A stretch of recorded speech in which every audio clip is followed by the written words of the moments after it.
toute l'info.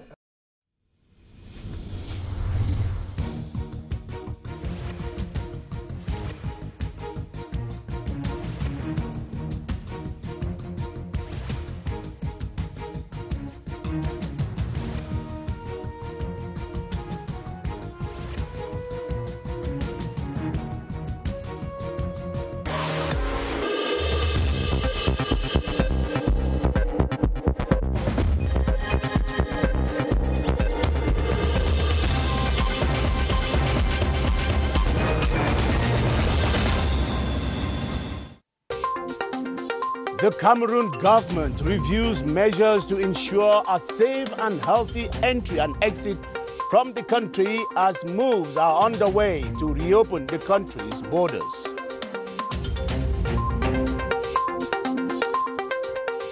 Defense Chief of Staff touches base with troops on the ground in the Northwest region, giving them a pat on the back for their ongoing effort at dismantling secessionist strongholds in the region. The return of the rains spells doom for the city of Garoua and its environs as the specter of floods looms low over the city and other parts of the North region. Those are our top stories. Hello everyone and welcome to the 7:30 News. I am Ben Meno Pufong.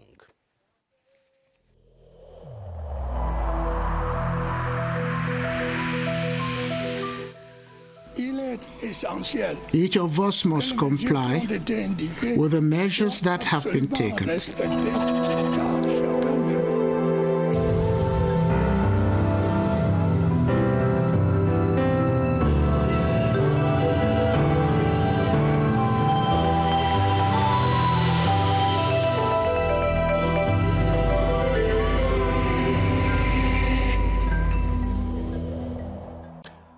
Welcome once again. The level of mobilization by transport and security services at Cameroon's land, air and maritime borders was under focus today in Yaoundé as the country prepares for an eventual reopening of her borders.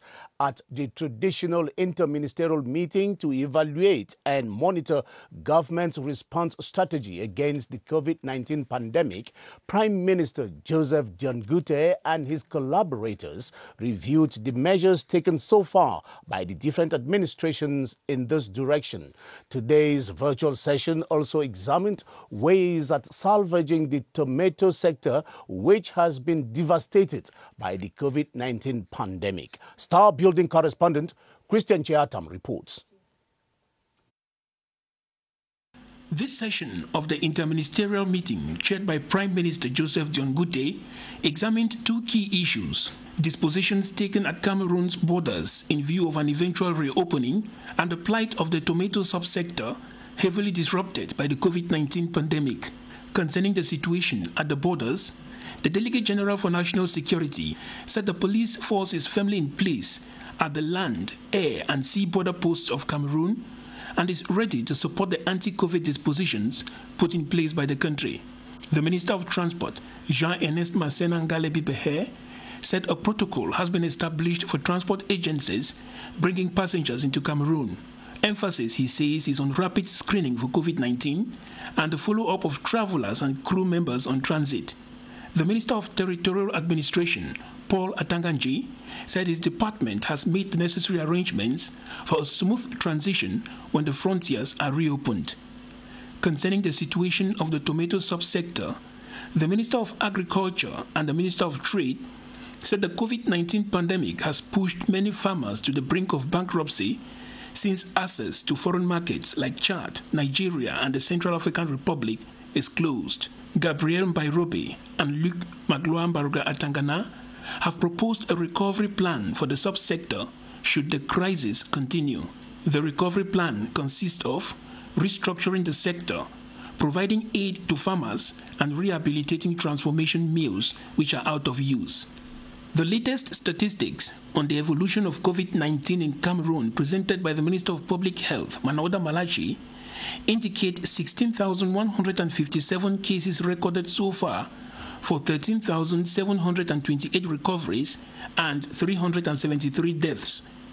He revealed that 135,000 COVID-19 tests have been carried out in Cameroon, with more expected in the future, as some 90 testing sites will soon be authorized to function.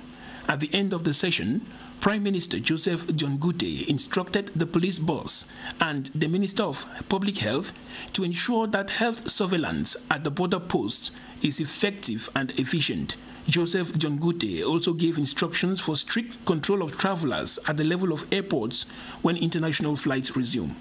Finally, he invited the Minister of Trade and his counterpart of Agriculture to continue reflections on ways of permanently relaunching the tomato subsector in Cameroon. Christian Chiatam reporting. And now to a reading of this presidential decree appointing the director of Cameroon International Relations Institute of Cameroon, IRIC. The President of the Republic hereby decrees Mr. Ndongo Daniel Urbain, Minister Plenipotentiary, is, as of the date of signature of this decree, appointed Director of the International Relations Institute of Cameroon, IRIC. And that decree has been signed by Paul Biya, President of the Republic. Some 10 billion CFA francs will be injected into the cotton production sector in the three northern regions of Cameroon by the Ministry of Economy, Planning and Regional Development and the European Union. The financial agreement sealing the deal was arrived at in Yaoundé today by Peter Hans Shadek of the European Union and Minister Alamin Osman May of the Economy, who appended their signature on the document. Beatrice Ngum attended the signing ceremony and says a bulk of the money will be used to empower local cotton producers to boost national production.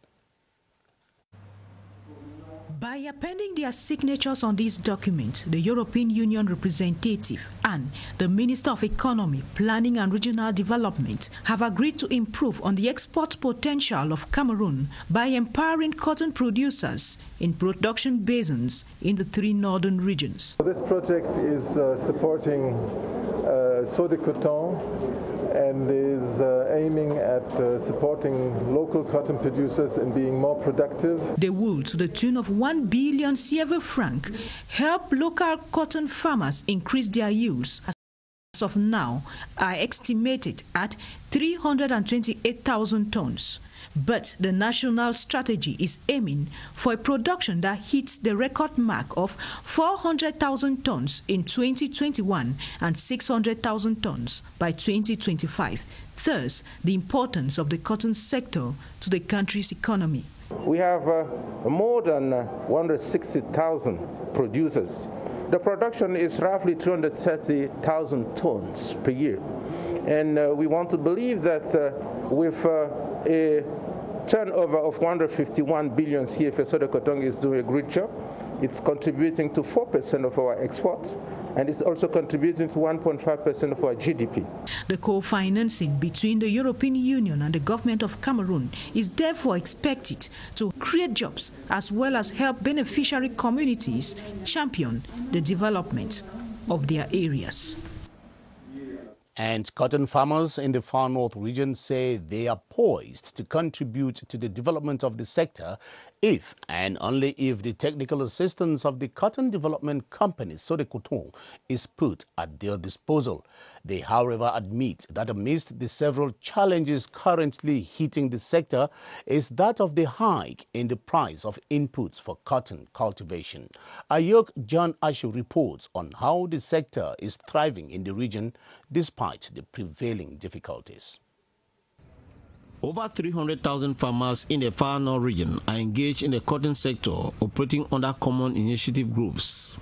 Of the 328,454 tons of cotton produced in the country last season, the region accounts for 117,766 tons, that is about 35%.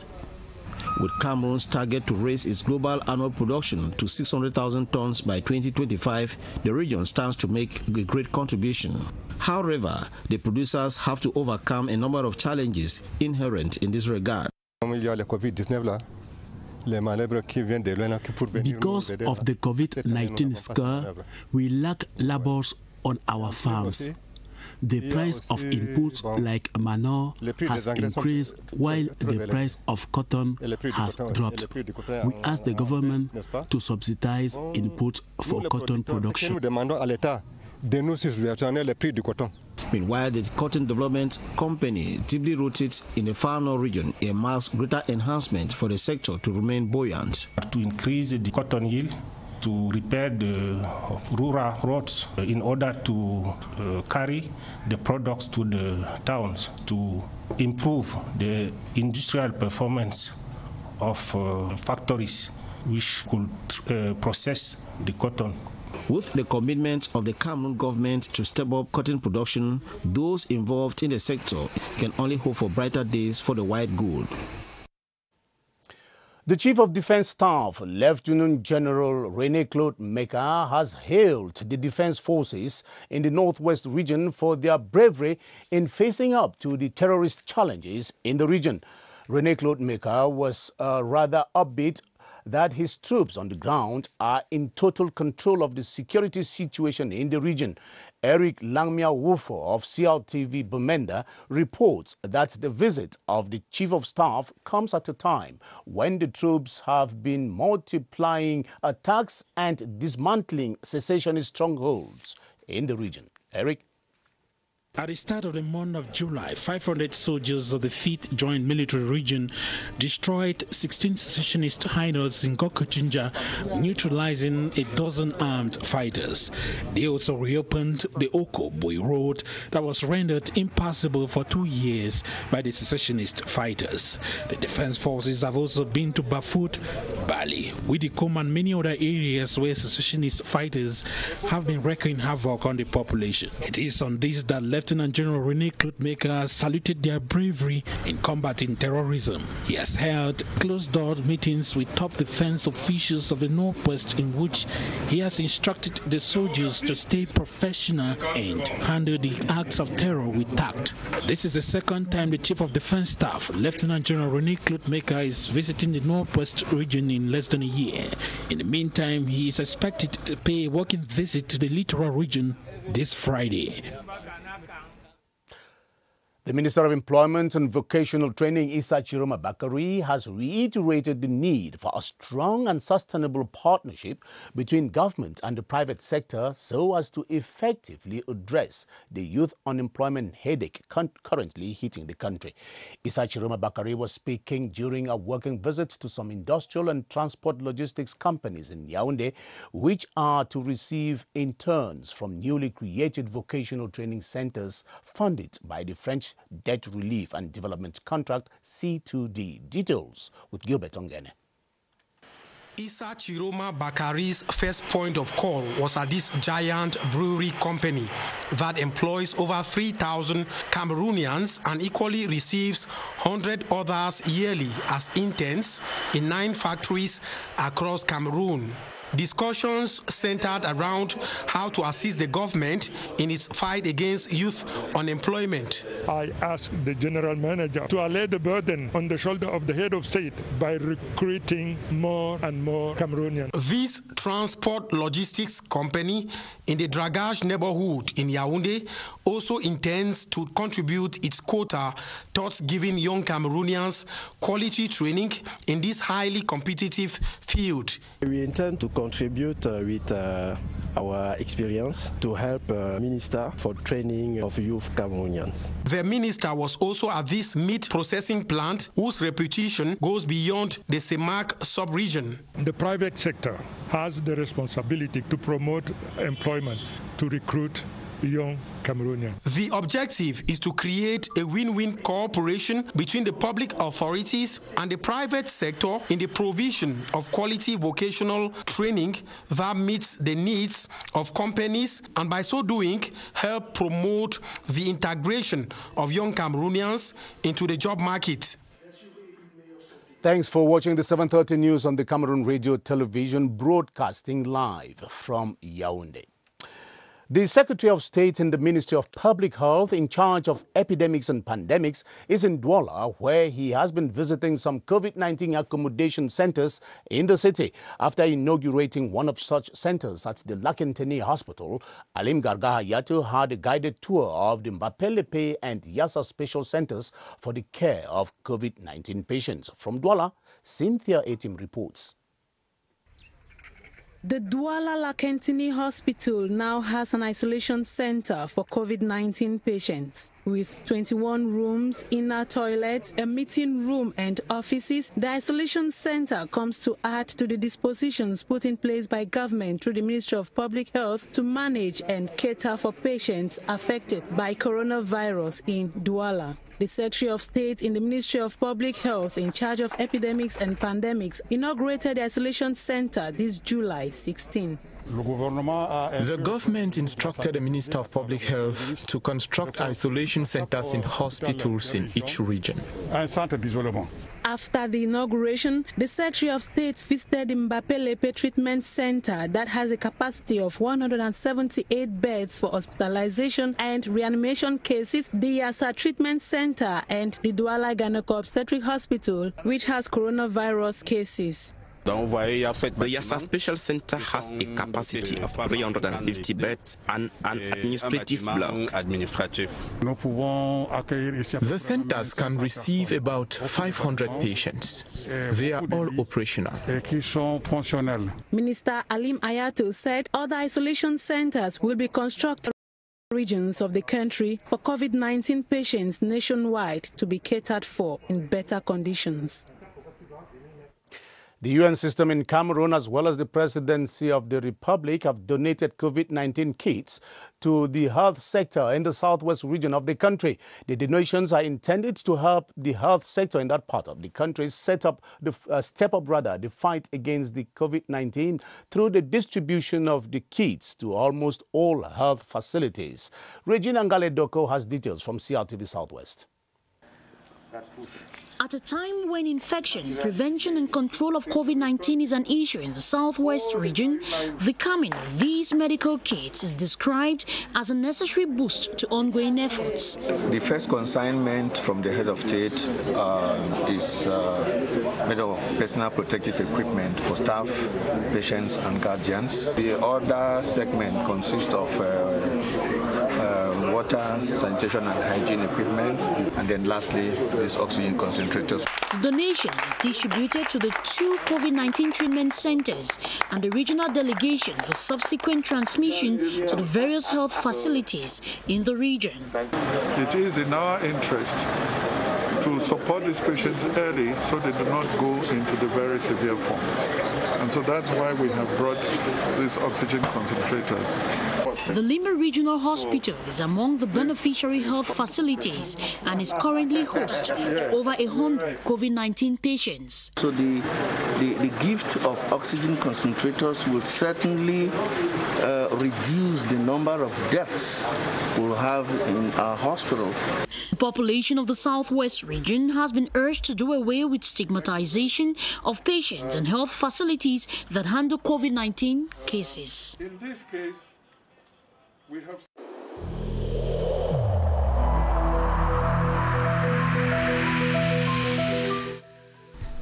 The wearing of face masks in public places will be mandatory until further notice.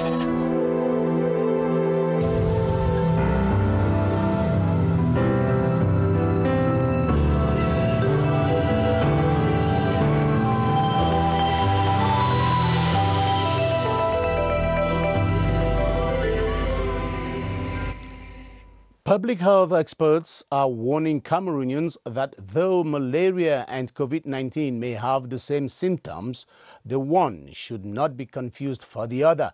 They are therefore urging Cameroonians who have these symptoms to have themselves tested so as to have the appropriate treatment for the appropriate pathology. It is against this backdrop that we will be getting in touch with our reporter Baldwin Sama at the Public Health Emergency Operations Center for tonight's update on the situation of the COVID-19 in Cameroon. Hello, Baldwin. We hear that the number of infected cases are rising in the country.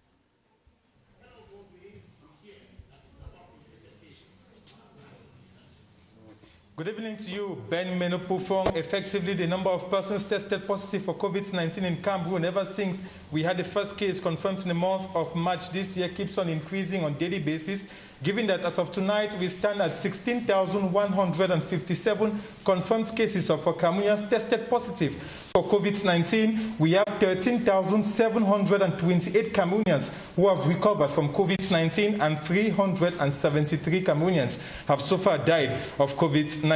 And during the traditional press briefing this evening, public health experts used the opportunity to talk about the similarities that do exist between two killer diseases, malaria on the one hand and COVID-19 on the other, given that these two diseases have similar symptoms such as high fever or fatigue, and that is why they have been encouraging Cameroonians, if you discover that you have any of such symptoms, go and have yourself screened and know your status, so that if you are suffering from COVID-19, for example, you get the appropriate treatment for COVID-19, and you are suffering from malaria, you get the appropriate treatment for malaria. And they're encouraging Cameroonians, especially those who have been tested positive as far as malaria is concerned, not to neglect their treatments, because malaria kills and it continues to kill in our society nowadays. And the government has put in a lot to ensure that they limit the spread of malaria in the society, such as the free distribution of treated mosquito nets to some concerned families, and the treatment for malaria for children below 5 in government hospitals equally is free of charge. So they're encouraging Cameroonians, those suffering from malaria, that it is a dangerous disease. It has killed, it kills, and it will continue to kill. Don't neglect malaria treatments, and don't neglect measures to limit the spread of malaria. So the take-home message from here tonight is we have 16,157 confirmed cases of persons tested positive for COVID-19 in Cameroon. 13,728 Cameroonians have recovered from COVID-19, and 373 Cameroonians have died of COVID-19. Back to you, Ben Menopufong. Thank you very much, Borden Sama. And the COVID-19 danger keeps looming low, so Cameroonians better be on the watch out. The return of the rains, characterized by sustained and heavy downpours, have rendered disaster-prone localities of the North region, including the regional capital, Garoua, vulnerable to floods. Land and mudslides are equally feared, given the anarchical occupation of high-risk zones with substandard houses. Louisa Akwanka Achata of CRTV North now presents the dangers inherent to which the populations are exposed to in the event of a flood. Neighborhoods sprout and expanding steadily on risk-prone landscapes, such as these floodplains, constituting a major portion of the Benue Basin, inhabited even more densely as urbanization soars, with inhabitants residing within erected structures built in outright disregard of norms forbidding or governing construction within such disaster-inclined areas.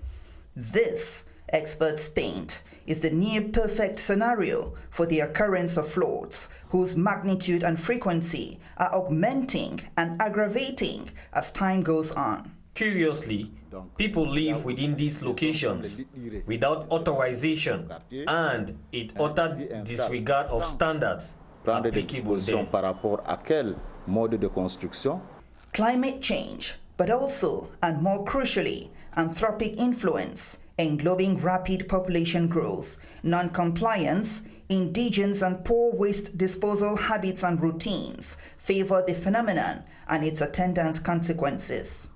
The residents therein will always be exposed to risks such as collapse of houses, landslides, and subsidence. Appropriate vulnerability assessment and response frameworks have been devised and rendered functional by the competent authorities to fine-tune disaster risk reduction pathways, which is hoped residents of these and other neighborhoods ravaged by flash fluvial and pluvial flooding could benefit from willingly and promptly for their safety. And in the face of the impending danger, authorities in the North region have adopted measures to either preempt or simply mitigate the impact of an eventual flood in the area. While a restructuring plan for the city of Garoua is under gestation, the municipal authorities have been sensitizing the population to construction norms and to proper ways of waste disposal so as to ward off any surprises. Wilson Mengale has a rundown of some of these preemptive measures. As the North region gets towards the peak of the raining season, characterized by torrential rainfall and wide winds, often resulting in floods, leaving the population bewildered and homeless, municipal authorities and their development have taken measures to protect the people. To avoid the flood, first of all, we have in our recent memory what happened in Garoua 3, affected deeply by the flood in 2012. And then since that time, we are trying to avoid the catastrophe. The first action which have been taken, sensitization. We are moving from village to village along the Benue River to sensitize the population about the flood, the risk of the catastrophe. And as you know, Garoua 3 is a rural council. Besides sensitizing the population, especially those in neighborhoods like Swari and Sabongari, on healthy environmental habits, authorities are also executing projects to give the city a facelift. First of all, we will contact the different ministries which are implicated in the emergency plan. The goal of authorities in the North region is to keep the population out of harm's way. Cameroon's Ministry of Higher Education is denouncing some individuals who go about duping Cameroonians, promising to issue them the equivalents of their certificates obtained abroad. Negotiations that they do with promises of huge sums of money. The denunciation is coming ahead of the holding of the 96th and the 97th sessions of the National Evaluation Commission for Training Domains offered abroad, the only official organ that establishes certificate equivalents in Cameroon. Baldwin Sama has been probing into the organization and functioning of the Certificates Evaluation Commission and now reports on what it takes for equivalence to be established in the country. Crowded corridors with former and present students having documents in hand, most of them foreign certificates in quest of their equivalents in Cameroon or their authentication. This is a norm today in the Ministry of Higher Education, with self-imposed middlemen who extort huge amounts of money from candidates promising to render them services. We want to reiterate that all the services in this department are free, especially the award of equivalence. Even when you come with your documents, the only thing you have to do, the only money you have to spend is 1,000 francs for a stamp. That goes to the government. We don't touch any money here. Concerned persons are reminded that there is a procedure to follow and require documents to submit if they need an equivalent of any certificate obtained abroad. We have a form that they have to fill. The form is very explicit. The most important document is a photocopy of their birth certificate, photocopy of the diplomas. They have to sign an authorization for us to investigate. For those who studied abroad, they need to show proof that they were actually in the school abroad. Yeah, if your file is rejected, it means it is fake, and only the school where the certificate was obtained can confirm its authenticity. The delay is noticed simply because these schools reply late. Aisatu, for example, obtains her baccalaureate in charts, and she confirms that she had to wait for over 2 years to have an equivalent of a certificate due to the late reply from her university. Candidates are reminded that, only authentic documents are treated, with fake ones rejected, and above all, their services here in the Ministry of Higher Education are free of charge. The 7:30 news on the CRTV, that's where we are for today and for the week. I'll be back again on Monday, 7:30. Thanks for watching. Have a great weekend ahead.